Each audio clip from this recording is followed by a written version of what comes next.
Hello? Excellent. Good afternoon. Is somebody getting people inside, or what do we do? We need every minute to have a good discussion, isn't it?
Kennen we elkaar niet? Ik kom van Correct, ja. Maar ik heb volgens mij, mag ik je zeggen? Ik heb je naam al eerder gehoord, denk ik. Ik ben ook al zo lang bij Correct, dat kan niet anders.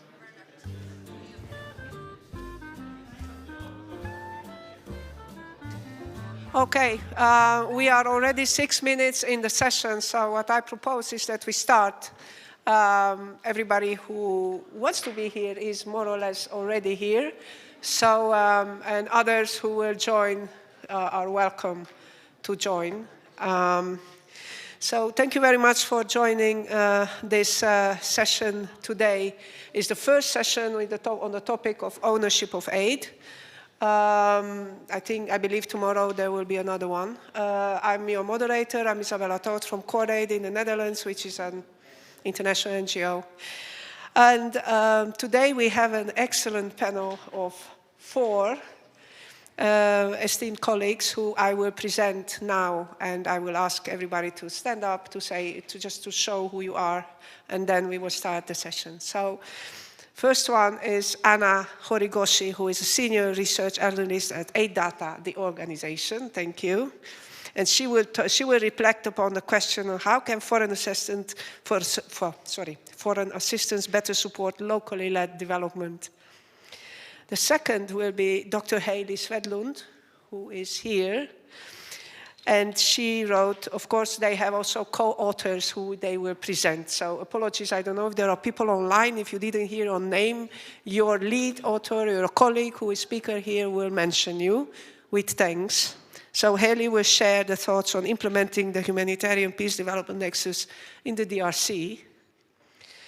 Our third speaker is Nadia Molenaar, who is professor at the University of Antwerp.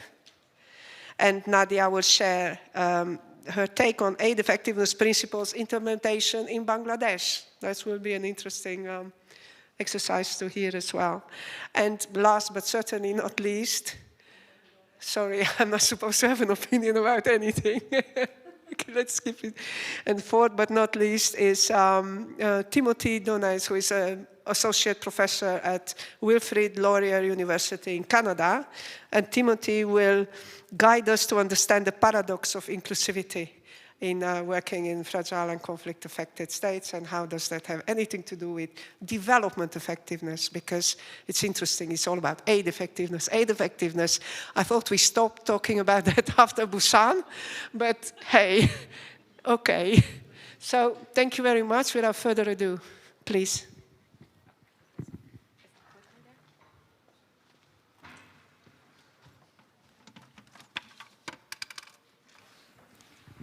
Hi, I'll do my best and try to stick to the 10 minutes, but if you can give me a sign when it's like 1 minute left. So I'll present the paper Aid Reimagined, How Can Foreign Assistance Support Locally Led Development, which is joint work with Sam Custer, who is, I'll move to the front of this, I'm too short for this in front of me, who is the Director of Policy Analysis at Aid Data, which is a research lab within the College of William & Mary in the US, in Virginia. And Sam is the brains behind this survey that I'm going to be presenting the results. So the motivation for this research is essentially to better match supply and demand for foreign assistance or development assistance. And the gap that we're trying to fill is looking at the views of those who influence and make development policies in low and middle income countries. So rather than looking at the supply side or at the demand from a perspective of outcomes, we're looking at the demand from like how leaders in developing countries frame kind of what they believe their needs, their perceptions of progress in development, and their perspectives of what are the constraints that keep them from achieving their desired level of development. So I'll start with a little bit of the framework of how we build the sampling frame, because part of this is interesting to show you whose views we're actually capturing, and then I'll breeze through the results to a glimpse of the results. And I'll preface this by saying that we come kind of from a different perspective, that this was designed and developed as a policy report rather than a paper, and we're moving to try to write a paper out of it. So it was really designed for policymakers.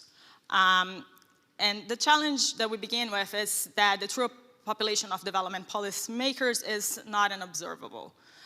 So we define the population of interest very broadly as those individuals who are knowledgeable of the formulation and implementation of government policies and programs in low and middle income countries. From that, we set up a set of 6 stakeholder groups that we identify as our groups of interest, which are government officials, development partners, and development partners here are country office ones only. We don't account for like headquarters staff. It's people that are based in the countries of interest. CSOs and NGOs, representatives of the private sector, university, think tanks, and media. Keep track of time. Parliamentarians, which is a new introduction to the sampling frame. And I'll explain very briefly how we start to develop the sampling frame that we work with. So we developed something called institutional position maps that we map a generic structure of what we believe, say, for governments is the easiest one to show. What a government structure looks like. This is like a tiny section of a very many pages long table that maps a Ministry of Finance or Economy, different ministries, and we identify the typical positions, the type of people that we want to be reaching out to. And this maps like the full structure of government that would deal with the type of development project that is our kind of topic of interest. And then from that generic one, we go through a process for each one of the countries surveyed. It's a large-scale survey. It covers like many, many countries. We customize that to the positions within the organization for that specific country. So here it's a match for Afghanistan. So we have the country ID, stakeholder group, organization type, and then code, and then the name of the position that we identify as relevant. After this is done, we have a small army of undergrad students that go through a very hard process of hunting down the information for contact for all of these people, mostly from public sources. And this is like a years-long process. So this survey was first implemented in 2014, and it's a permanently being updated at all times. We track as people move, especially development cooperation partners, development partners, I guess. as they move from positions, move to countries, we track this and update as they change positions. So this survey, again, as I said, was first implemented in 2014. We do that every 3 years. But the results that I'm going to present here are specific to the 2020 wave. So we have a core module that is why it was developed that looks more into who are the partners, what is the footprint, are they influential, are they helpful? And then occasionally, in some years, we have an experimental module that is trying to tackle a different question. And this one is about perceptions of progress and constraints to development. So in this specific wave of the survey, we had an additional module of some 15 or so questions specifically on that. The survey covers 141 low and middle income countries. It's all of the green, light or dark. The light one are additions that were not in previous waves for the main core questions. And we have a response rate of roughly 8.1%. It's an email survey, and you can see we have nearly 7,000 respondents worldwide, out of 84,000 successfully received emails, and a sampling frame that starts at a little bit over 100,000 individual names. And I'll breeze through some of the results. It's just a glimpse to catch your interest on it. So this is based on one of the first questions, which is, it has a positively framed statement about development in 7 different areas of development, and asks if they agree or disagree with that. In team with, I think, the previous presentations that I've seen, at least, it's not a super optimistic view. It tends to be negative. Most of them disagree that the state of things is satisfactory with respect to any given development topic, but it's outstandingly bad for jobs. This is consistent across regions. The response rates are not great to be looking at the country level, but we do break down the analysis by stakeholder group often and by global regions with all World Bank, developing world regions. And it's particularly bad, the perception of jobs in Africa and the Middle East, so both MENA and SSA. Another notable point on this is like that the area of development that has a slightly better, more optimistic view is a service delivery that shows the highest range of people agreeing with. And we do see when we break down by regions the results that Latin America is an outlier on that it feels things as worse from service delivery, that we read a little bit that is because it's a higher income than the other countries that we're looking at, so maybe they're demanding a little more. But on the global aggregate, the area of development that is doing better is service delivery. We try also to cross the information on the perception of progress with who are the partners that they are engaging with. And generally, there is very limited difference that we find on the data, with a couple exceptions. And notably, those that engaged with multilaterals in the same time period, which we asked them about the period that was 2016 to 2020, because that's the in-between waves for us. They show a little bit more optimism with respect to any given area of development for those that reported engaging with multilaterals. And just to clarify here, these are parliamentarians or people engaged with the process of policymakers. So the way we take this is the people that themselves on their work life engaged with some aspect of a project or something with a multilateral. And this is an aggregate of mostly like a lot of UN agencies, World Bank, IMF, like the large ones. So there is some optimism from those that work. That could be a sign that there may be, again, we do nothing about causality, so I can't say it's one direction or the others, but it could be a sign that either they're engaging with organizations that are aligned with their concerns already, they're already working more on that, and therefore they're aligned with those, or that they're benefiting from the expertise of some of those international financial organizations. I'll present just one more, and then I'll cut because I think I'm past the 10 minutes. Okay. We then further probe them into why they believe there is not enough progress for those that disagreed with the positively framed statement. And we asked if they thought this was a matter of insufficient resources, prioritization, or poor implementation. And we find essentially that I think the main takeaway here is that generally it's more a matter of resources or implementation. Priority is less of an issue than we thought it would be. It is for specific cases, for government accountability and social inclusion. Those are that stand out, that there's a much higher share of respondents that kind of put the main symptom of it as a lack of prioritization for why they're not having enough progress in any given area. Those results also hold fairly stable across regions. The main notable difference is Latin America seems to, across the board, attribute a little bit more of issues to not prioritization, which also tracks with them being on average slightly higher income countries, closer to the middle income range rather than low income. And I'll present just one more. That is, so we further probe from whether that be insufficient resources, lack of prioritization, or poor implementation, what they think is the underlying root cause for that. So I'm presenting here just one of the tables. They would have different options that would match with one of the diagnosed symptoms. But across the board, we have the option of high levels of corruptions, and those stand out across regions, across underlying root cause. So signaling there is still like, corruption is still very much top of mind to those leaders, and it seems like not to be tackled enough. We also, in the report writing, we track how much ODA is giving to that, and it doesn't track with how much importance and seems to be brought up by policymakers. Hold it. Sorry, I think I was talking too far from the mic, but okay. I think I can wrap it up over here. So thank you very much. It was very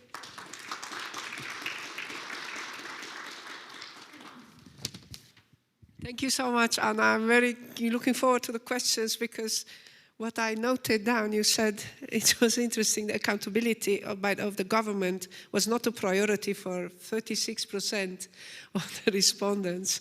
So yeah, that's interesting. Dr. Haley, please.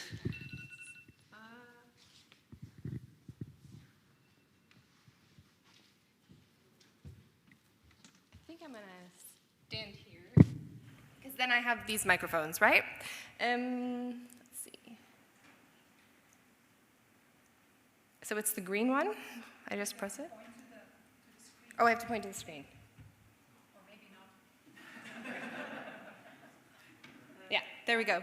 Okay, so I will try to keep you awake in the post-lunch slump. I hope you had some coffee and some very nice pastries. I have to say that I probably enjoyed one too many of them. But our project is implementing the triple nexus in the DRC. Important is that it is co-authored work, and it is work that is ongoing. So my colleague Samaratu is currently in Kinshasa doing interviews as we speak. I think she's actually at the moment sitting in and observing the core nexus team meeting in Kinshasa. So just to say that we are very much in the process of following this and the implementation, and in that way, we really welcome any comments and suggestions on how we can take the project moving forward. So if you asked, well, what is the triple nexus? What is she even talking about? The triple nexus stands for the Humanitarian Development and Peace Nexus. It came about in part related to the Grand Bargain, as well as the new way of working from the UN, and has very much been a discourse, I guess, at a global level. I would frame it as the latest iteration of an integrated approach. There's a lot of discussion on whether or not the triple nexus is new. For me, we really want to move beyond that discussion, because I think, well, the answer is no, but it is taking some different shapes, and it's looking a little bit different, and that's also what we're interested in.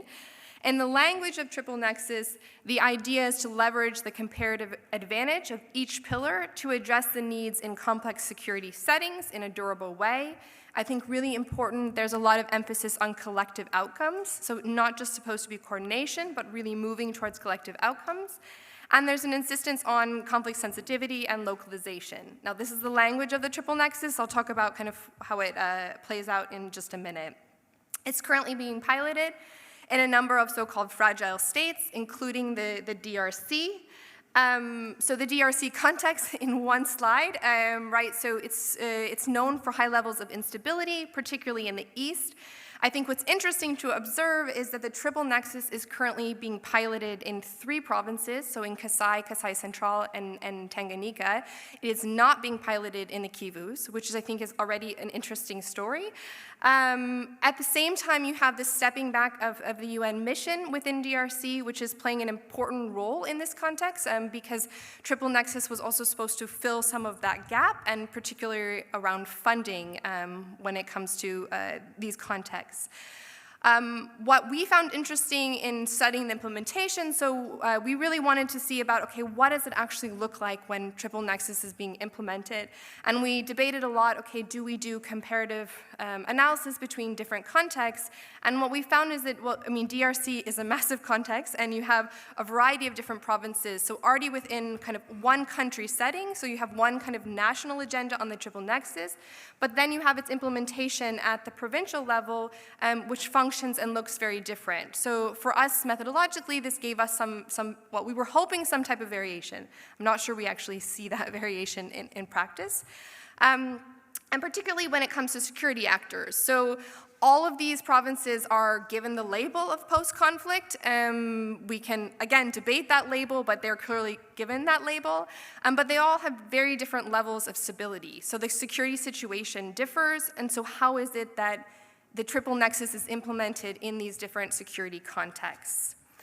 So our idea was really to study the implementation in real time. So the triple nexus is being piloted as we speak, and so rather than kind of evaluating its implementation, we wanted to study its rollout. And that's in part because our interest is also in the organizational politics that go around implementation, and so this allows us to study that and to investigate that. One of the issues, if you read the literature, and I would say there's relatively limited scholarly literature on this, but kind of the gray literature on triple nexus, is that there's been a neglect of peace and security actors. And so we were also interested in exploring, okay, well, what is it needed for successful implementation of the triple nexus across these different spectrums of insecurity, and how is it that we best leverage peace and security actors and expertise? And so we're doing qualitative interviews. So as of today, I just looked at the list. We've done 57 interviews with Nexus partners, mainly at this moment in Kinshasa, but also with some of the leaders of triple nexus in the provinces. Within the next 2 weeks, we're rolling out a survey in the 3 provinces in which we will then talk to those that have been involved in the triple nexus. So you've had mapping exercises in all 3 provinces. So those have been involved with those mapping exercises. That's mainly, so it's a survey to, well, I would just say that if you're interested in the survey, we'd be more than happy to have your feedback on it because we have about a week to make changes. So we'd be happy to hear your opinions and ideas. So in terms of the current situation, so I think it's important to emphasize that so far the focus has really been on coordination and mapping. This is what has occurred. So you've had a lot of meetings where people have discussed, okay, what's going on across certain sectors. A key example of nexus thinking is often reference to food security, right? So it's bringing all these kind of needs together. You have a variety of different structures. So you have a Nexus core team, you have a Nexus donor group, and then you have local coordination, which is, well, you have coordination often led by the UN at the provincial levels. There's no target, or there's no earmarked triple nexus funding. This is contentious. Some people very strongly believe that there should not be any triple nexus. Others say, well, how do you expect to kind of get people on board if there's not funding? There's no nexus tagged projects, although this might be changing because we've also seen a change of leadership and different opinions. People who have come in and worked on triple nexus projects in previous countries or in other countries and now applying their experiences elsewhere to the context of DRC. There's been a lack of government involvement, particularly at a central level. I'll come back to that in just a minute. We also find that the opinion of the nexus really depends on where you sit. There's a very strong hesitancy to involve security actors, and we see a number of coordination challenges. So what I want to do with my time remaining is just talk about 3 broad themes, and these are what we're thinking of in terms of how we're going to organize our findings, with the caveat that we still really have a lot of data work to be doing, right? So delving into the interviews and analyzing them and coding them. But the first is that what we see across the board is that there's a strong acknowledgement of the importance of peace and security actors, but a really strong hesitancy to actually include them. So if you talk to people about Nexus, they see, it's an opportunity. So these actors are seen as essential for protection. They generate better situational and context-specific information. And it's also, Nexus training is a way of seemingly improving the way security actors interact with populations, which have, in numerous cases, been problematic in the DRC. Yet there has been a conscious decision not to involve so-called hard peace actors because of their involvement in the conflict and because of concerns about humanitarian principles. So especially at the coordination level, what we see is that there is just there's a huge barrier to involving uniformed men or women at the table. They have been indirectly represented through the Ministry of Interior, but this is also lagged behind what people have expected and wanted. So what we see when we think about peace actors is we see the involvement of judges, traditional authorities. We see peace actors being involved when it comes to gender-based violence, as well as with a conflict sensitivity hub, which is being implemented in the DRC. But the kind of hard peace actors are notably absent. When it comes to localization, so I have to say I find it very interesting when people give Nexus as an example of localization, because it's very much been a global discussion, which is now being implemented in a particular context. So my kind of short statement here is, well, localization is hard if the process is top-down. It's really been a donor-driven process. Most interviewees see government involvement as key, but involvement is, again, currently very limited. So you have some role from the Ministry of Planning, and particularly the Kasai provincial government has been more engaged and involved. But it certainly has lagged behind what people have wanted and expected. Also interesting, you see some schisms here between different actors. So those CSOs who are engaged more in advocacy and kind of political advocacy tend to be much more highly skeptical of the Nexus, where those on the implementation side tend to be more supportive. Although we might also see a change here as it becomes clear that there's no funding associated with Triple Nexus. The last kind of remark I would say is, well, we see that organizational politics matter. It's kind of all over the Triple Nexus in DRC. So we kind of see it as a schoolyard. You have all these different actors and these different players, and you really see that the opinion of the Nexus depends on where you sit. You have the core Nexus donor Nexus group. This has different than the kind of wider donor group. You have UN and related agencies, the government, INGOs, local NGOs, or implementers, and then more advocacy organizations. The other thing that we're still kind of struggling with, but I've seen elsewhere, and I think we have yet to really reckon with when we talk about development studies literature, is the role of leadership and particular individuals in driving these processes. So each of these groups has, well, some of these groups, those that are more pro-Nexus, have a Nexus champion. And we've seen how this is also really important as those individuals have rotated out over the past year. And so we didn't have meetings for a period of time, right? You have other people who come in. And I think, for me, the Triple Nexus is kind of this perfect or this interesting microcosm of the development space. So it allows us to kind of look at all of these different politics, which we see and we study in other spaces, but it provides this really interesting picture, which is what we are hoping to also unpack a bit more. So next steps. I mentioned we'll have this survey in the provinces in November and December, follow-up interviews in Kinshasa, and there's just some remaining questions that I will not go over with, but I'll leave you with, just to say that we're excited about where this is going, but we're also not entirely clear where it's going. So thanks so much. So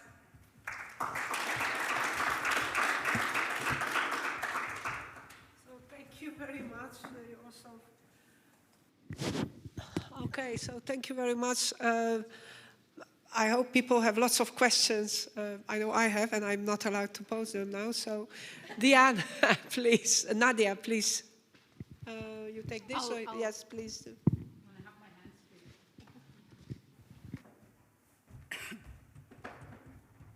So it's the starry thing I have to push, right? Okay, so first of all, I'm not the researcher in this case. So my colleague, who's in Bangladesh and who is online, I hope, has actually conducted the research.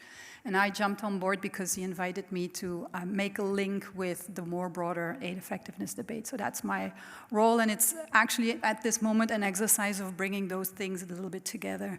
So it's like an incomplete puzzle. So all inputs are very much welcome.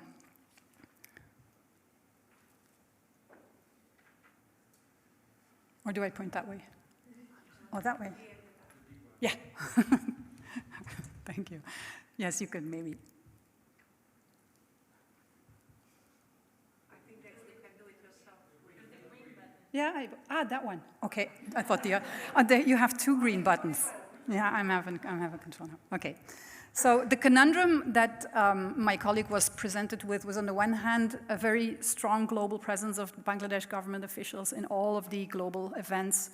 And it seemed like Bangladesh, at least narratively, was a champion in terms of aid effectiveness principles and very much present. They were a member of the steering committee. They also became a co-chair. And they have been actively involved since the beginning of this global platform. But at the same time, there was also this idea, well, Bangladesh public administration is relatively weak, and we need some kind of additional support to help, mainstream these principles into the wider public administration. So they organized a multi-donor project on aid effectiveness, and that ran from 2011 to 2016. So, and the desire behind it all was actually Bangladesh wanting to have a little bit more ownership over the aid envelopes that were coming in, because they felt it was still very much donor-driven. And so the problem was, of course, and that's what the last part said, that there was a lagged implementation. So there's a couple of studies being done that actually the implementation of the aid effectiveness principles was very slow or non-existent. So what was the research question? So how can we understand why these things are so difficult to implement, and why are things the way they are, and who's benefiting from that? So my colleague did 45 interviews in the summer of 22. And these are preliminary results. Very simplistically, this is just to show you where the project was situated. So you have the government of Bangladesh, the executive, but in between the executive and the line ministries, you have this department that is called the Economic Relations Division, and they are actually in charge of sort of allocation of business, meaning they make sure that the ministries don't overlap, that there's some kind of coordination, and they also steer to a large extent, if I understood well, the management and the coordination, at least on paper, of the development partners. So they're a very important organization. This is also the organization where initially it was thought that the locus of ownership over aid effectiveness was very much sitting. So in order to strengthen that, the project was, the aid effectiveness project was being implemented, and it was funded by DFID, DANIDA, AUSAID, and UNDP. It was $4.4 million, and as said before, it ran until 2016. So the goals of the project was indeed to mainstream aid effectiveness and to make the public administration more aware of the importance of donors and setting the agenda, the administration itself, instead of the donors setting the agenda. Good. So there were some outputs. I'm not going to go into that, but the most important thing that my colleague asked is, after 6 years, the project has ended, what is still left of that project? What are the kind of results that have still survived? And when doing the interviews, it was at least at this Economic Relations Division, a sense that the project has failed overall. That there were a couple of opportunities, but these were missed in part also because of agency. So a couple of the project leaders used the project for career opportunities and network opportunities. Those are perceptions, right? Perceptions. And not really to roll out aid effectiveness principles in the administration. And they feel that now more than ever they're in an island of, still committed to broaden ownership, but not in touch and not supported anymore by donors, and also not supported by the government. So they feel more isolated than before. If you look at the knowledge of aid effectiveness and even the concept of ownership, there seems to be a very low level of acknowledgement of the importance of this concept. And the quality of public administration is actually declining in Bangladesh, according to the latest CPIA data. There's some anecdotal evidence that even at the very high political level, people did not understand what ownership was actually about and allowed the donors to set the agenda in several high-level meetings. If we look at the institutional mechanisms in place to implement aid effectiveness principles, and particularly the whole idea of ownership, these were not realized. So within the scope of the projects, there was actually no capacity building, there was no clear mission vision, there was no strategy. So the incentives were much more geared toward just getting more aid rather than looking into the quality of aid. It was also often that ERD was sidelined and that line ministries got the opportunity to have bilateral relationships with the donors rather than a coordinated approach. So how to make sense of this? And so what we did is like a very quick scan looking at the costs and benefits of pushing ideas like ownership. And what came out of this, and this is very much a thinking exercise, is that ownership is actually an arena. And there is a contestation and competition over who gets ownership over what. And just dividing a little bit the different stakeholders. So you have the project staff, you have ERD itself, you have the wider public administration, line ministries, you have the government, and you have donors. And if you just look at the costs and benefits and how these were divided, sort of, you can see that actually the only ones winning from this project, potentially, would have been project staff and ERD, potentially. But if you look at the red printings, those are actually some of the more negative elements you could speak. So for the public administration, the project in and by itself in the short run had no benefits at all, but it did have some costs, meaning that they had to invest time in capacity building exercises, they had to show up in all kinds of meetings. It was work on top of work. So the costs were actually distributed unevenly throughout the project. The same goes for government. For them, the project in the short run was very clearly a gain of visibility. They were seen in global fora.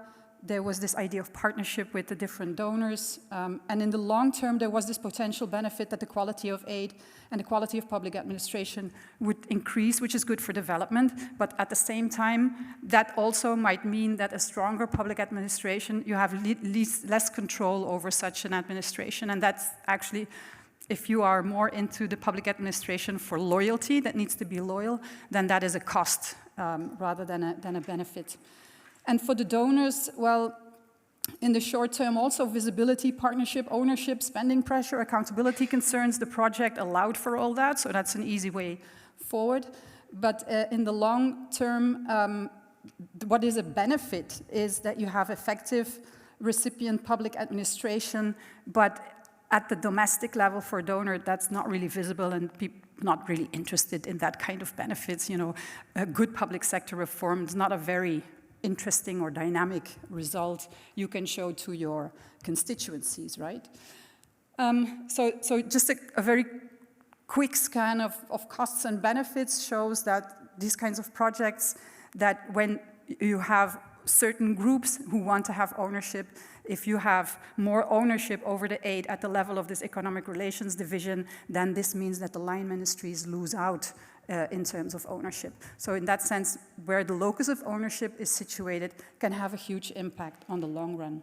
So the conclusion for this is that aid effectiveness, principles in general, but in this case also a specific project earmarked in mainstreaming this, when we look at the whole idea that it has to build state capacity and state effectiveness and development effectiveness, seems to be incompatible with short-term political bureaucratic incentives and interests.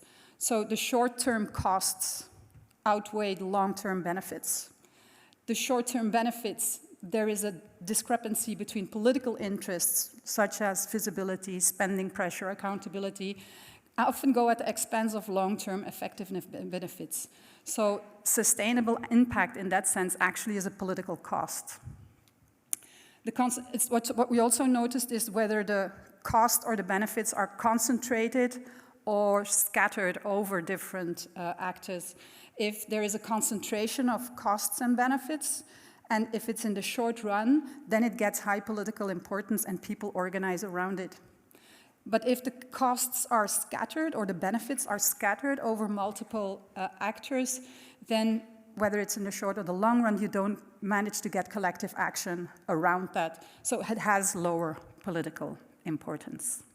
Thank you very much.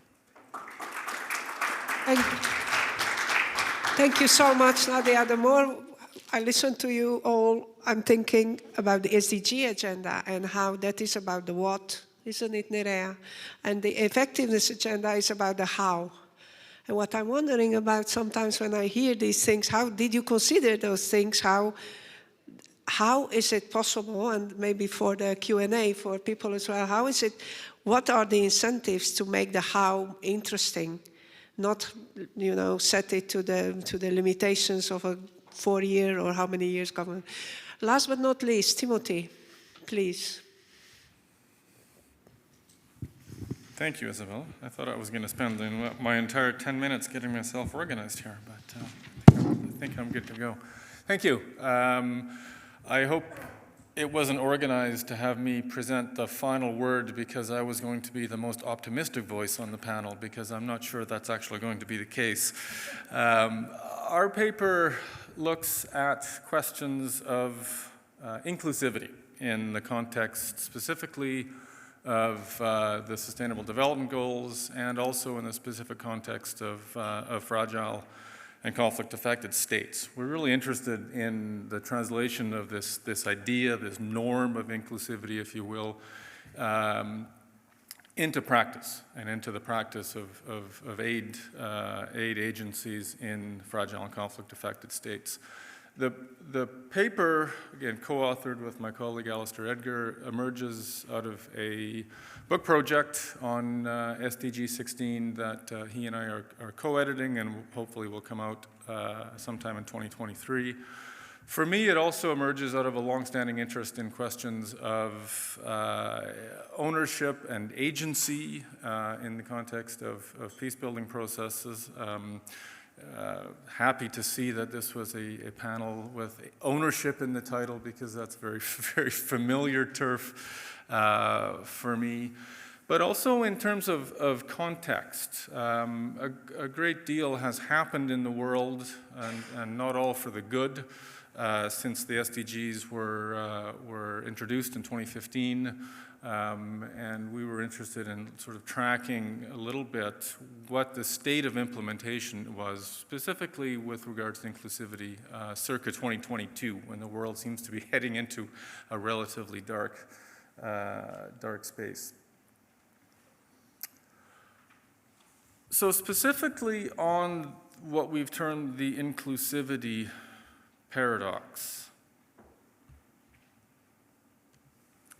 I think it's fair to say that this notion of inclusive development is really at the heart of the Sustainable Development Goals. We counted at one point how many references to inclusive as an adjective or inclusivity as a noun were in the SDG document, and I think we stopped at about 45. I mean, it's everywhere in the SDGs, but it's never defined.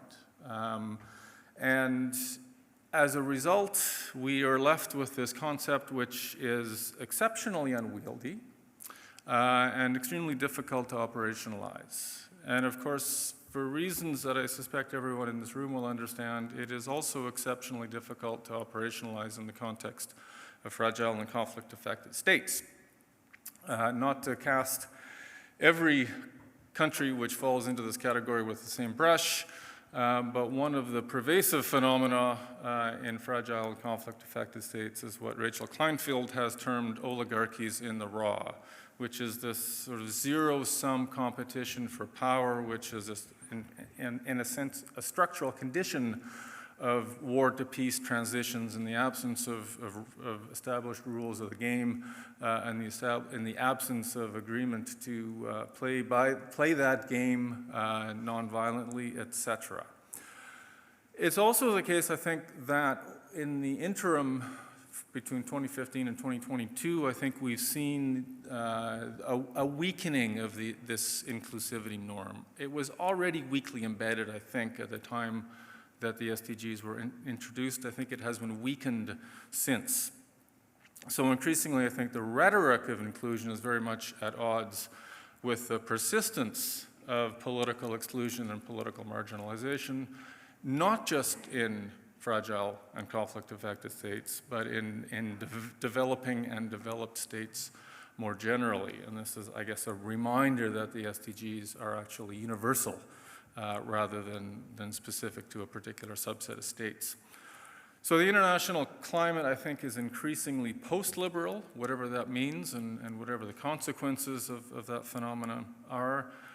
And this is all happening despite growing evidence, somewhat ironically, that links inclusion with positive development and peace-building incomes. So this is really the essence of the paradox that we're referring to, this idea that just as these ideas of inclusivity are taking hold in fora like these, the world seems to be heading in the opposite direction.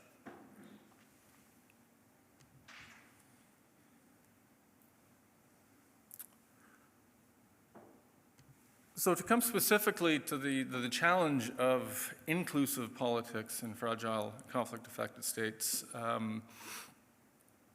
we start by looking, in fact, at the Women, Peace, and Security agenda, which is perhaps the first broad inclusion agenda and has been in place since Security Council Resolution 1325 in 2000. And I think the evidence for this inclusion agenda is very mixed. There's been some rhetorical progress, but I think a lot of gender advocates in the international system will agree that the progress has been limited. There's been significant pushback in recent years, and that it continues to be very much an uphill battle. And I think this is the case with inclusion more generally in the context of peace-building contexts. In fact, in the paper we point to actually two separate inclusion projects, which I think need to be separated analytically. The first one refers to the broader inclusion of civil society and marginalized groups, right? Women, youth, disabled people, all of which we've already heard in presentations earlier today. And this was, in fact, the basic premise of the New Deal from 2011, this idea that greater country ownership on the part of the G7 plus would be accompanied by a commitment to more inclusive politics. The second inclusion project is really about the more narrow inclusion of armed groups and armed opposition groups, and accommodation here is seen really as a pathway to sustainable peace. Effectively, armed groups are bought off or co-opted into government as a way of bringing them into the political process. And this, of course, has had created its own perverse incentive structures in places like the Central African Republic and the DRC. A lot of what drives the proliferation of armed groups is this idea that they will be rewarded for their armed opposition by being given positions in government or places in the armed forces for their fighters, etc. I think the broader point here for us, though, is that it's actually not clear how these two different inclusion agendas actually get integrated into a larger project of inclusion and inclusivity as represented by the SDGs. The other point here I think that is worth mentioning is the reality of state ownership of the Sustainable Development Goals and the reality that states, despite their commitment rhetorically to this idea of inclusion, are not entirely comfortable with this idea of spreading power, however one defines that. And of course, as one moves into the fragile and conflict-affected states, the discomfort, the outright hostility, if you will, to processes of inclusion are very palpable, right? And because of these elite power struggles in political vacuums, the idea of power sharing becomes very much a zero-sum game, and to share power becomes equated to losing power, and the resistance to thinking about inclusion, except for very instrumental reasons, becomes very clear. So the last part of the project, or the last part of the paper, really is looking at the ways in which donors can engage with this larger set of challenges that get posed by inclusivity. And it's not just about the championing of inclusivity as a principle. Increasingly, it's about fighting back against this larger phenomena of shrinking civic space, which again is a global phenomenon. And for our purposes, it's very difficult to imagine an inclusive peace in the absence of an empowered civil society, right? This is not the entirety of inclusivity, but it's certainly an important part for us. It's also the case, I think, that there's been relatively little evidence that the SDGs have had a steering effect on aid policies, especially with regards to inclusivity. So our question is really about whether it's possible, whether innovative aid policies are being generated that can actually both reverse exclusion and actually accelerate inclusion. So let me just very quickly end, because I know my time is running short, by a quick discussion of, or a quick overview, if you will, of many comparisons of two prominent donors with regards to the questions of inclusivity. The first is Sweden, which has very much been a first responder to this idea of the associational counter-revolution, has provided very robust support to civil society organizations, very much seen as an exemplary donor in the sense that it provides long-term commitments, core funding commitments to civil society. Yet the evidence seems to be that the impact is not only relatively modest, but it's also difficult to measure. And in fact, the evidence of impact is almost negligible in cases of democratic backsliding, right? So when governments are committed to reducing civil space, it's very difficult for any donor intervention to actually reverse that process. Canada is slightly a different story. We've seen under successive governments a continued drift towards a commercialized and securitized aid policy. Like Sweden, Canada has adopted a feminist foreign policy in which gender equality really is the primary vehicle through which Canada promotes questions of inclusivity. But as we've heard previously on this panel, there is a paradox here, because the idea that the path to inclusivity, the path to peace and stability is through gender equality really is a very normative, very outside-in, very top-down approach, which in many cases excludes those from the discussion who should be part of the very discussion about what the priorities of their own societies should be. So there's an interesting paradox here. And in addition, there's a whole series of policy siloing, I think, that takes place that I'd be happy to discuss further. Okay, Isabella is waving at me, so I'm going to conclude. I can do this in less than 2 minutes. So by way of conclusion, I think we share Tom Carruthers' conclusion recently that the international community has been somewhat stuck on questions of civic space more narrowly and inclusion promotion more broadly. There's been relatively limited innovation within the donor community, low risk tolerance, poor coordination, which I'm not the first person to say that, a relative aversion to conditionality, and in certain cases, very bad role modeling, right? That donor communities aren't putting their money where their mouth is in terms of the principles they're espousing.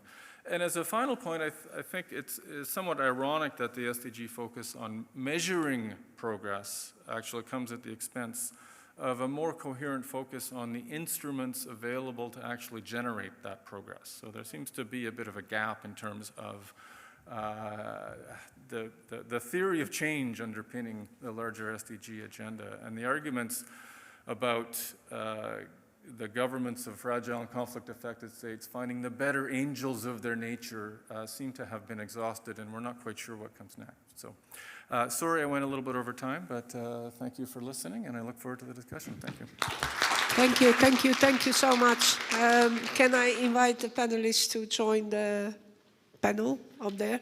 And can I ask colleagues from the supporting staff, are you walking around for the questions? Okay.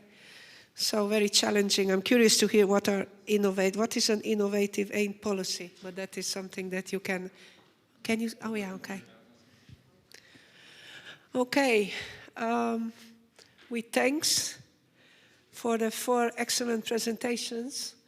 The floor is open. We have a healthy half an hour for a Q&A, so feel free to start the discussion. Thank you. Thank you very much. I am Dr. Wasim, and my question is basically with the same essence directed towards Dr. Hay and Anna both.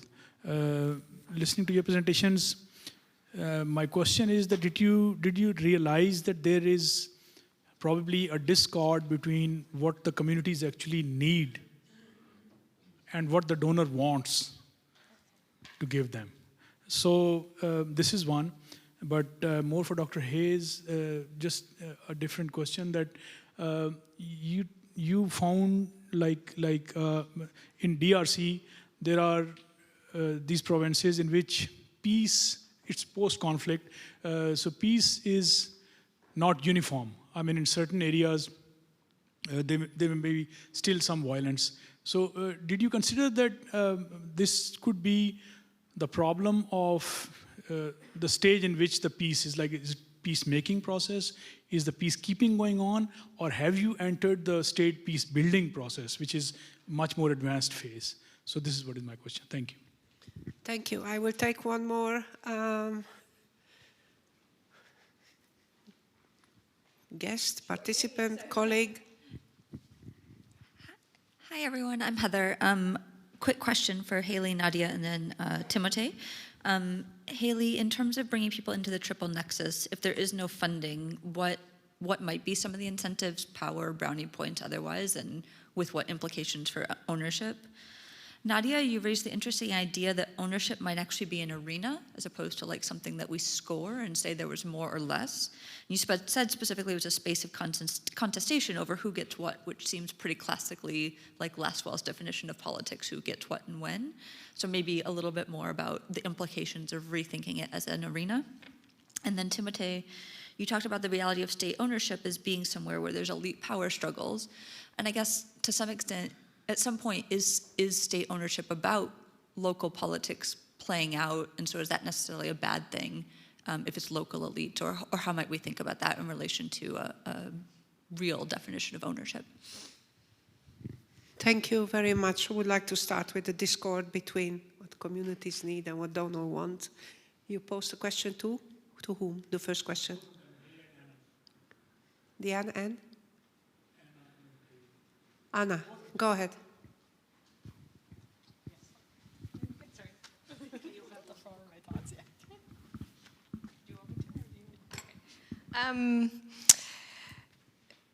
So I think yes. I mean, the simple answer is yes. But I also think, I mean, I've been reflecting because there's been a lot of talk about how we're not very optimistic, right? We're pessimistic. And I mean, of course, right? I mean, I think it's most of my research, if you read it, it tends to have this kind of pessimistic undertone. But I also think I've been reflecting in various forums and various settings about partnership lately. And I think that part of this discussion is that we've come to realize that, well, true partnership is actually really, really hard. And what I do find optimistic is I think we are having conversations about what that true partnership should actually look like. I think we are very far from it. And I think that one of this is that there are just incentives and there are mismatches between kind of what communities and what donors want to provide, exactly how you articulated it. But I guess to find the kind of silver lining, I do appreciate that we're actually having these conversations. And I think there is a stronger recognition of that, right? That, okay, if we want to aim towards partnerships, that they're really hard, and how do we do that? Now, whether or not we actually can institutionally incentivize those, which kind of goes to your question, that I'm less optimistic on, right? In terms of this question about bringing people in, so I think when it comes to the nexus, and I think here, you know, and maybe also to relate it to your second question about the kind of the state of the Ps, DRC is interesting because there is this kind of general sense, right? I mean, it's also, DRC is very much influenced, right, even at a policy level, by the work of Otto Ster, right, and this kind of idea that it wasn't truly a post-conflict country, and we have to really kind of work together, we have to understand local level violence, right? This is a very dominant thread, and people are really clearly understanding that. And I think that when it comes to the nexus, the mapping exercises that have occurred have been really positively received, right? And I think that, but the challenge is that there's a limit to that, right? You can only have so many mapping exercises, right? Like it doesn't set up a whole agenda. So what has occurred from the triple nexus, I think, has often been well received, right? And people have been incentivized it. But if you want to build a whole kind of programming around it, that's where we start to have problems, right?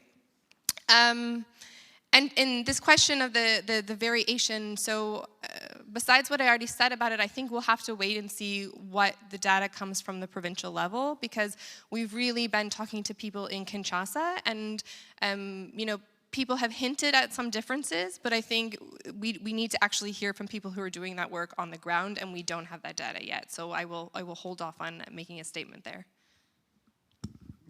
I'll talk a little bit about the mismatch between what governments want and donors want to give. So from this piece of research, it does look like a mismatch. From other research that we have also on those lines, we find that actually government and accountability are kind of the main exception, where there is a strong mismatch on the revealed preferences of donors, meaning how much money they're putting on a topic that is stated as a priority by leaders. Like jobs is one that is very well aligned.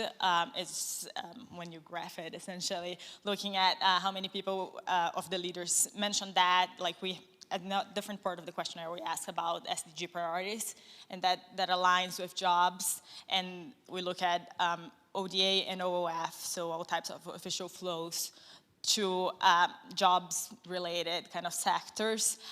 It matches both as high priority, the same for the sectors of health and education.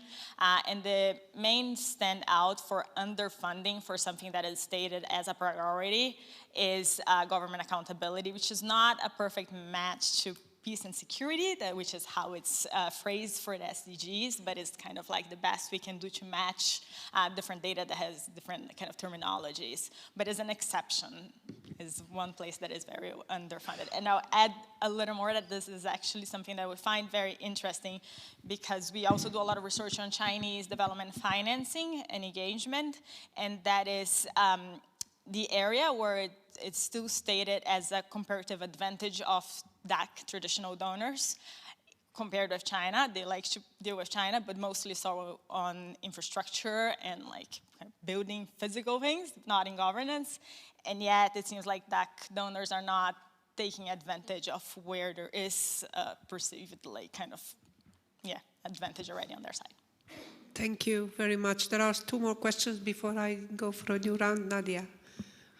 Oh, okay. On the ownership and what is the definition of ownership? And I don't know if the question on peace in or out, was it answered on the nexus? I think that you got that question as well, Ellie.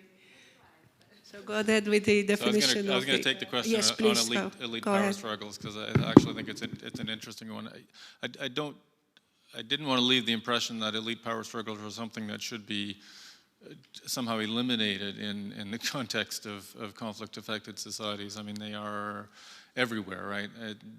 Democracy is nothing but the sort of channeling of elite power structures down along nonviolent lines.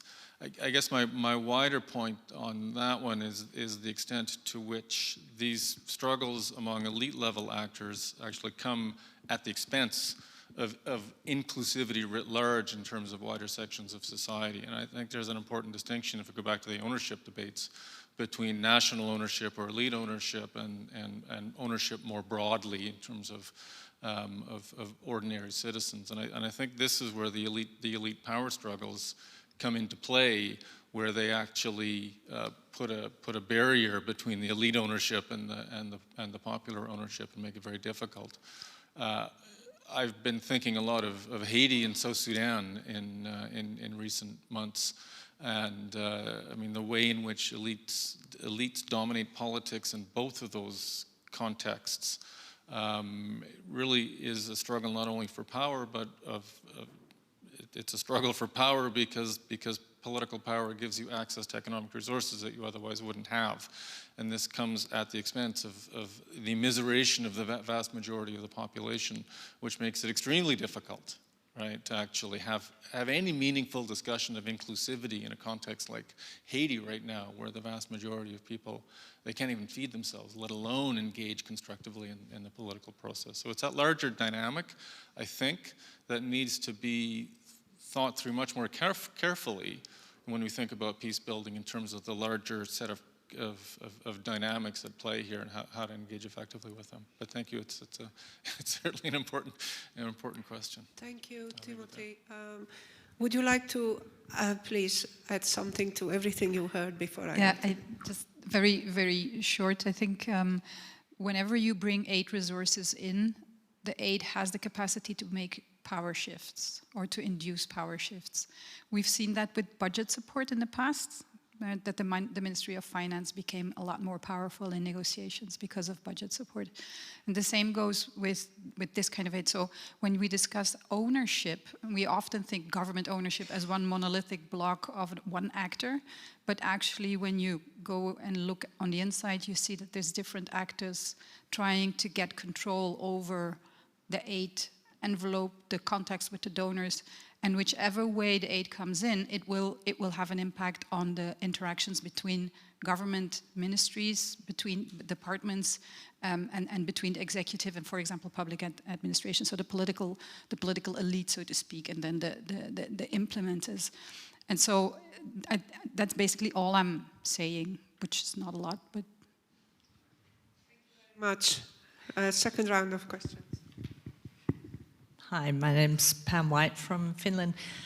It's a bit of a continuation of that question about the ownership, that what happens, we're generally talking about national level ownership, national governments, but either the national government might not be politically in the same mood as other people in other parts of the country, or they might just be a long way away, or they might not, by constitutional reasons, actually have control of some topics. So I know, for instance, it's a lot easier for development partners to be dealing at national level. And I did interview, I do a lot of work in Nepal, and I interviewed someone from a development financier who was tearing his hair out with the constitutional decentralisation process, because he said, suddenly we don't know what we're doing, the people we have to deal with are right out there. But on the other hand, I mean, the decisions about water, health, education, everything are really at local level now, which is great.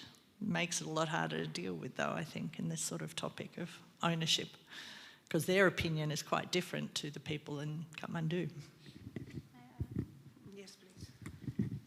Thank you, Gloria Ottawa. This was super interesting. I had a few questions for. Can you hear me? Yeah. Okay. I guess this is better. Okay. Had a few questions for Haley. I thought it was really interesting on the nexus side of things.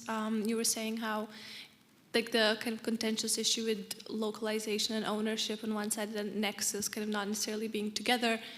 Where is sort of the end, or where's the head, where's the tail? Because initially it was sold to us all in terms of it is actually allowing for local projects that have a very different paradigm that doesn't necessarily fit in any one of these boxes, hence the nexus will allow for that. But it sounds like, and maybe I've misconstrued your presentation, but it sounds like it's kind of donor sitting together and designing that, which kind of defeats the original purpose. And then I was hoping you might be able to kind of clarify who's in the core Nexus donor group? And is there any criteria in terms of you actually have to have your own institutional mechanisms in order, or is it like kind of a meeting and then whoever shows up is a part of that group? Thank you. Thank you very much. Another question? Yes, I'm coming.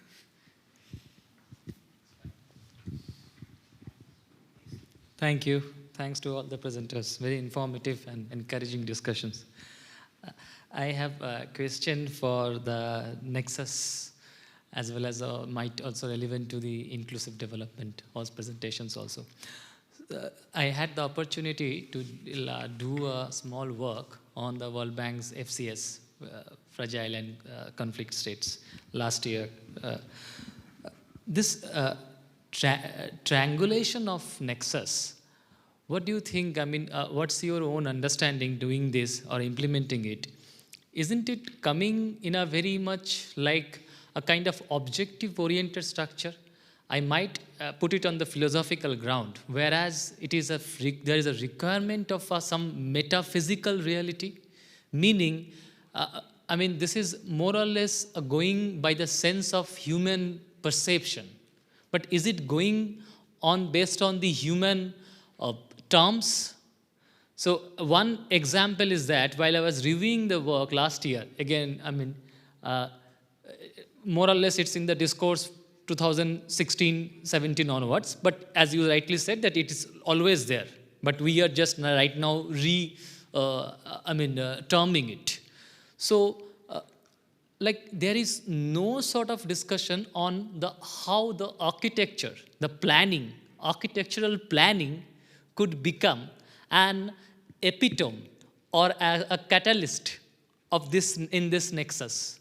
Whereas if you see that entire history of development planning, the urban planning, town planning, even the regional planning, it has always been like that. But this is very interesting, I mean, the international aid actors, because again, the fragile FCS states are very, I mean, governance, in terms of governance also, they are very poor, less empowered in that way. So this is not at all coming. So I think that this metaphysical reality is something really, I mean, we are missing it. And I have brief question just for the Bangladesh presentation. I come from Calcutta. I live in Europe but I'm a Bengali linguistically, my identity, by the way. So while you were talking about the entire discussion or the methodologically, I didn't find anything, I mean, you must have. What's the understanding of aid harmonization by different actors? So while you have decoded the entire public system, which is even last 1999, Kent Buse's work, was a seminal work on Bangladesh aid in health. He also came up with the same, but unfortunately your work also, and your colleague, the same, I mean, there is no difference, this is unfortunate. So what's the design of the aid harmonization? And all the international actors and now the global actors, are there any harmonization, right? Is there any harmonization or the parity? And then, if not, then shouldn't we also hold responsibility of that aid design structure at the macro level? Thank you. Thank you. Nadia, I will start with Bangladesh. You are absolutely right. I think that one of my co-author has pointed that the donors are not coordinating at this moment in time, and that for them and the Bangladesh government it's a win-win, because then the line ministries can have their bilateral talks with the donors, and the donors feel that they have a privileged relation. Well, when they coordinate, you need to sort of delegate the talking responsibilities or bargaining responsibilities to one actor. And so what we used to say in the past, donors like to coordinate, but they don't like to be coordinated. Thank you. And now, nexus and localization, and then the about the architecture and the planning, and who is really pulling the Yeah, so the first, power where game. is the head and where is the tail? I mean, I think the head is at not even at a national level, but really at a global level when it comes to triple nexus. And I think what we're starting to see is a lot of frustration that there's been many high-level meetings, there's been many discussions about this, but what does this actually mean on the ground, right? How does this actually change things? You asked a very practical question, or a very specific question about who's in the Nexus group. So the idea is that there's representatives of all of, I had this list of the schoolyard, right? So the idea is that of all of those groups have a representative in the core Nexus team, and then that feeds back to their own kind of communities. And what we've observed is that there was supposed to be a Nexus core team Nexus meeting this afternoon. It's been postponed, I think, like 3 times over the past 2 months that my colleague has been in Kinshasa. So that already suggests that, I mean, there are lots of things going on, people have busy plates, and so it's also just the kind of bringing people together and having those discussions. I do think that we'll get a better sense of kind of what this actually means to people when we do this, the work in the provinces. So that's why we also think it's so important, but I, again, don't have an answer for you on that part. On your question, which I understood as a question of, okay, is this really, there's this kind of philosophical discussion about coordination, but then there's also the practical side of how we actually coordinate. And I think this is in some ways this is the problem in the sense that everyone agrees that coordination is a good thing, right? There's not a normative disagreement, right? That there might be normative disagreements on how much you should work with hard versus soft peace actors, but the idea that we should share information, like, that makes a lot of intuitive sense. But how we actually do that in practice, and the Nexus is opposed to the ideas to move beyond the silos of humanitarianism, development, and peace, but the fact is that even within each of those silos, there are a lot of coordination problems. So there has probably been more progress through the Nexus on, for example, coordinating humanitarian actors. I think that's actually something that we could say has been supported through the process. But it's like there's so many layers of coordination, right? There's layers of coordination across the silos. There's layers within the silos. Then between national, I mean, we're talking, Kinshasa, thousands of kilometers away from the provinces that we're talking about. I think it's philosophically there's actually a lot of consensus and agreement, but how exactly you do it. And what I think has been missing in these discussions are like these power dynamics, right? So when you structure this, certain people benefit and certain people lose, both within the Congolese government, but also within different NGOs and actors. And that is, I mean, that's largely missing from these discussions, right? And is essential if we think about whether or not we can actually move towards coordination. Because if we don't take power dynamics seriously, we're never actually going to get the outcomes that we're desiring for. Thank you very much. May I ask a question that follows up to your answer now? Because I really would like to hear, what are incentives for coordination?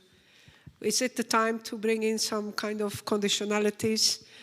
I know that some people don't like this, but I'm thinking of it's not the good old days, but at least there were some harder agreements and a little bit of quid pro quo. So I would like to hear your opinion about this, because it goes across the board about having some kind of agreements, collective agreements, because the mutuality in the Paris agreements, principles was only with the accountability, but actually on all of it should be like the mutuality coming back. But I don't know, maybe you want to reflect on that.